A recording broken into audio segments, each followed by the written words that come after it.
بسم اللہ الرحمن الرحیم۔ بسم اللہ الرحمن الرحیم۔ السلام علیکم ورحمۃ اللہ وبرکاتہ۔ عزیز طلبہ، آج الفوز الکبیر فی اصول تفسیر کا سبق نمبر 41 ہے، اور اس سبق کے اندر ہم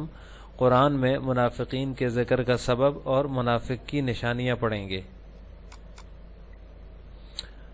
الکلام حول قسمي النفاق، یہاں سے مصنف رحمہ اللہ تعالی احادیث میں موجود منافق عملی کی نشانیوں کا ذکر کر رہے ہیں، اور اس کے بعد منافق کا جو قرآن میں منافقین کا ذکر ہے وہ کیوں ہے، اس کا سبب کیا ہے، اس کو بیان کریں گے، اور اس کے بعد آج کے زمانے میں منافقین کی مثال کیا ہے، یہ ساری چیزیں ہم آج کے سبق میں تفصیل سے پڑھیں گے۔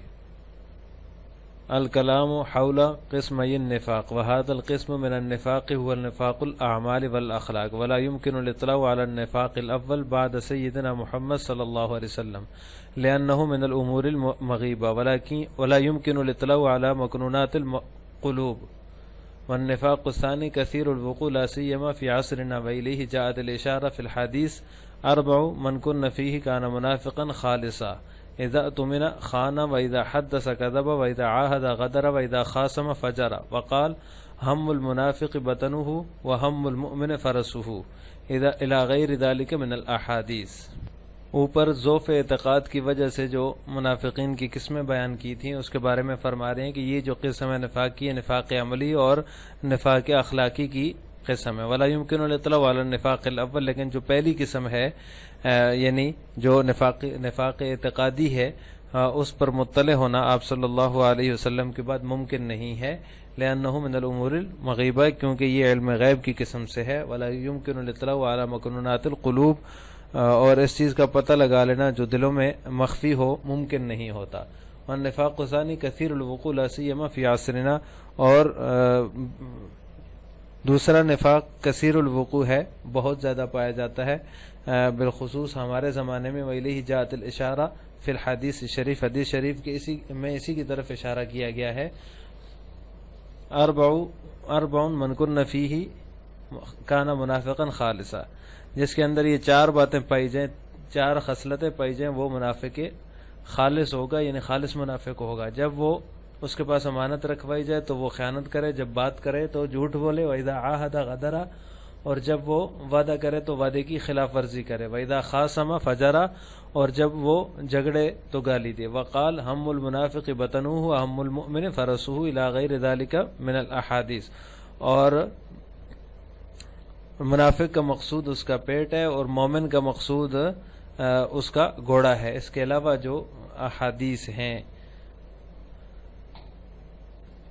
اس عبارت میں حضرت شاہ صاحب فرماتے ہیں ولا يمكن الاطلاع على مكنونات القلوب، دلوں کے اندر جو مخفی چیز ہوتی ہے اس پر مطلع ہونا ممکن نہیں ہے، اور آپ صلی اللہ علیہ وسلم کے بعد نفاق اعتقادی کا پتہ چلانا یہ ناممکن ہے، چونکہ یہ ایک غیبی چیز ہے، اور غیبی چیزوں کے اندر جو ہے وہ آپ صلی اللہ علیہ وسلم پر وحی آتی تھی تو آپ صلی اللہ علیہ وسلم کو وحی کے ذریعے ان کا پتہ چل جاتا تھا، لیکن وحی چونکہ آپ صلی اللہ علیہ وسلم کے بعد وحی کی آمد کا سلسلہ ختم ہو چکا ہے، تو لہٰذا اس قسم کا پتہ چلانا ناممکن ہے، کیونکہ آپ صلی اللہ علیہ وسلم پر وحی کے ذریعے جو ہے یہ بات نازل ہو جاتی تھی کہ کون منافق ہے اور کون مومن ہے۔ اس کی ایک مثال یہ کہ ایک مرتبہ آپ صلی اللہ علیہ وسلم جمعے کے دن ممبر پر خطبہ ارشاد فرما رہے تھے، تو تقریباً 36 آدمیوں کو نام لے کر پکارا اور فرمایا کہ اخرج فإنک منافق، نکل جاؤ تم منافق ہو، مسجد سے نکل جاؤ۔ تو اس طرح جو ہے آپ صلی اللہ علیہ وسلم نے بہت سارے منافقین کی تعیین بھی کی ہے۔ وہ یہ منافق جو تھے جن کو آپ نے نکالا وہ یہ تھے جو کہ اعتقادی منافق تھے۔ اور آگے حضرت شاہ صاحب فرماتے ہیں کہ ہمارے زمانے میں بھی اس طرح کے نفاق جو ہے، یہ نفاق اخلاقی جو ہے یا نفاق عملی بہت زیادہ پایا جاتا ہے، اس میں بھی جو ہے جس میں یہ نشانیاں پائی جائیں تو وہ بھی منافق ہے۔ آگے حدیث ذکر کی ہے 4 من کن فیہ کان منافقا خالصا، اسی طرح 3 من کن کے بارے میں بھی حدیث موجود ہے جس کے اندر 3 خصلتیں، پہلی 3 کا ذکر ہے ان کے اندر،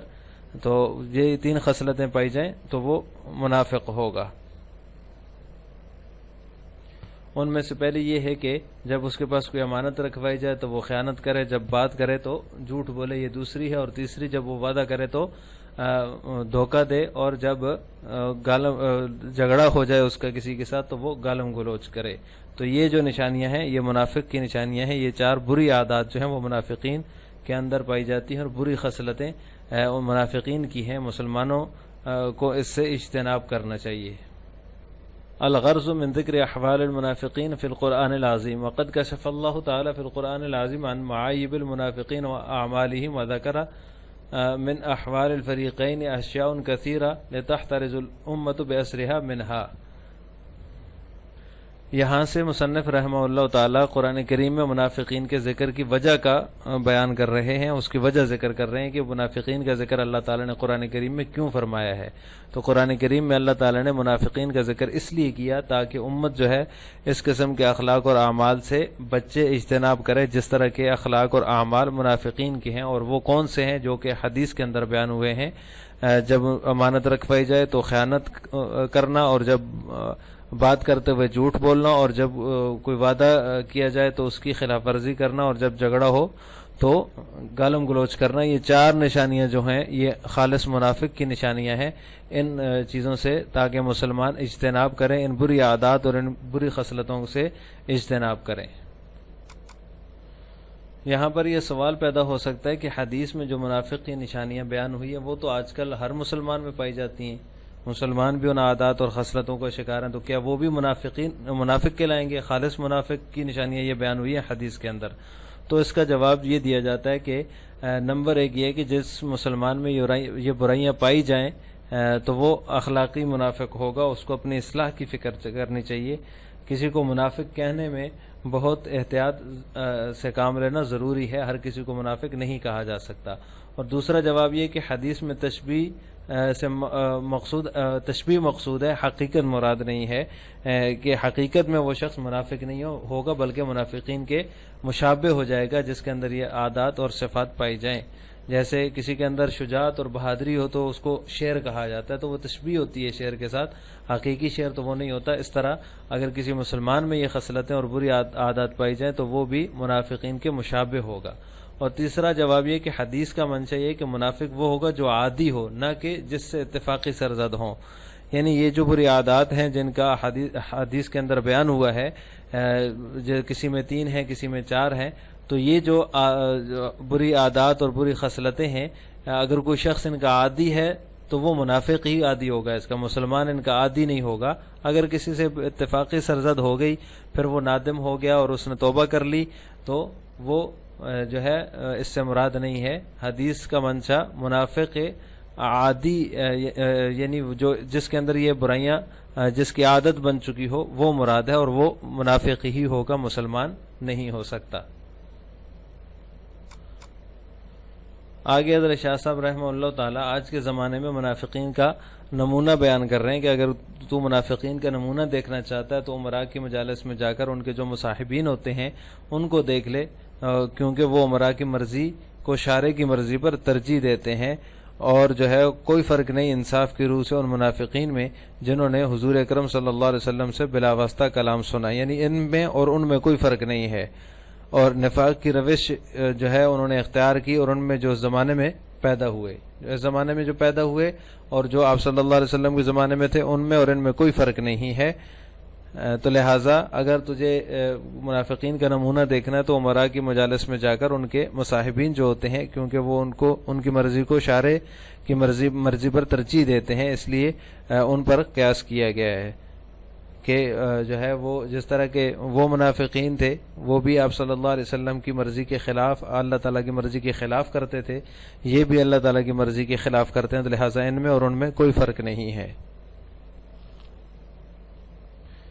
اس کی عبارت یہ ہے نموذج المنافقین، وَإِن شِئْتَ أَن تُرَى نَمُوذَجًا لِلْمُنَافِقِينَ فَانْطَلِقْ إِلَى مَجَالِسِ الْأُمَرَاءِ وَانْظُرْ إِلَى مُصَاحِبِيهِمْ وَنُدَمَائِهِمْ يؤثرون رضا الأمراء على رضا الله تعالى ولا فرق عند المصنف بين المنافقين الذين سمعوا كلام الرسول مباشرة ثم نافقوا وبين هؤلاء المنافقين الذين ولدوا في هذا الزمان ثم علموا أحكام الشريعة بطريق القطع واليقين ثم أقدموا على خلافها وانحرفوا عنها. وكذلك طائفة من المعقوليين الذين تمكنت في خواطرهم شكوك وشبهات كثيرة ونسوا دار الآخرة فهم أيضا نموذج المنافقين.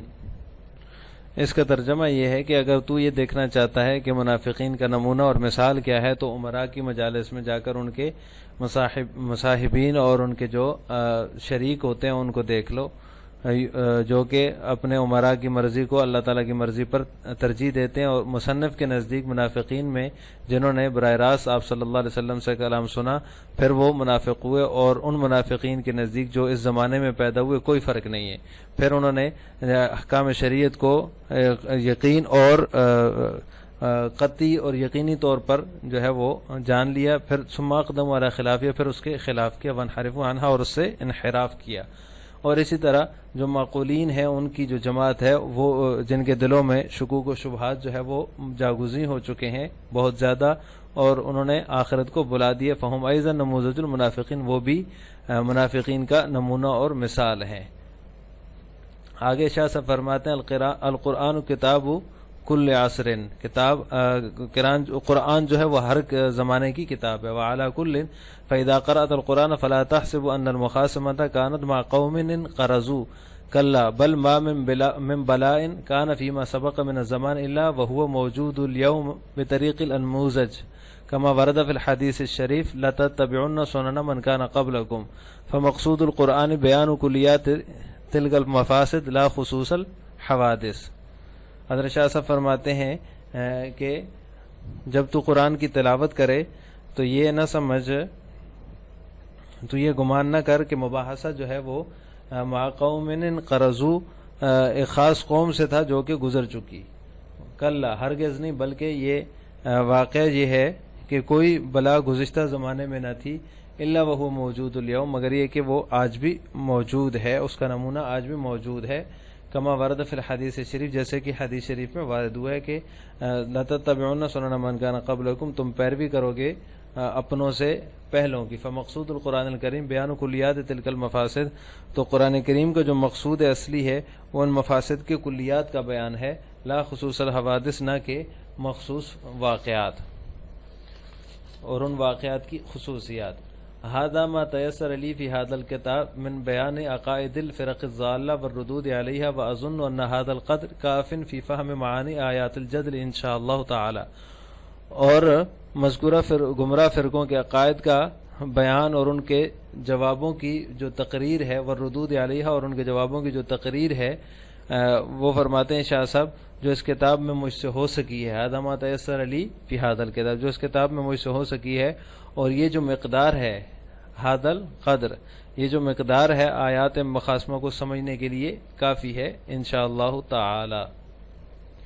آج کے سبق میں ہم نے منافقین کی احادیث میں بیان ہونے والی نشانیاں اور قرآن کریم میں منافقین کے احوال کا ذکر کرنے کی وجہ،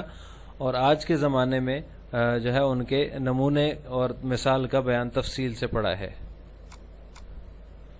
آخر میں آپ حضرات سے دو سوال ہیں. پہلا سوال یہ کہ منافق کی کتنی نشانیاں ہیں، اس کا جواب آپ نے کمنٹ باکس میں دینا ہے. حدیث میں کتنی نشانیاں بیان ہوئی ہیں وہ صرف اختصار کے ساتھ جو ہے وہ کمنٹ باکس میں ان کا جواب دینا ہے. نمبر 2، اگر کسی مسلمان سے اتفاقاً کوئی برائی سرزد ہو جائے جو منافقین سے ہوتی تھی تو کیا وہ بھی منافق کہلائے گا؟ یعنی جو منافقین سے بری عادات اور بری خصلتیں یا برے احکام جو ہے سرزد ہوتے تھے، اگر وہ کسی مسلمان سے اتفاقاً ہو جائیں تو کیا مسلمان جو ہے وہ منافق کہلائے گا یا نہیں؟ اس کا جواب بھی آپ نے کمنٹ باکس میں دینا ہے. السلام علیکم ورحمۃ اللہ وبرکاتہ.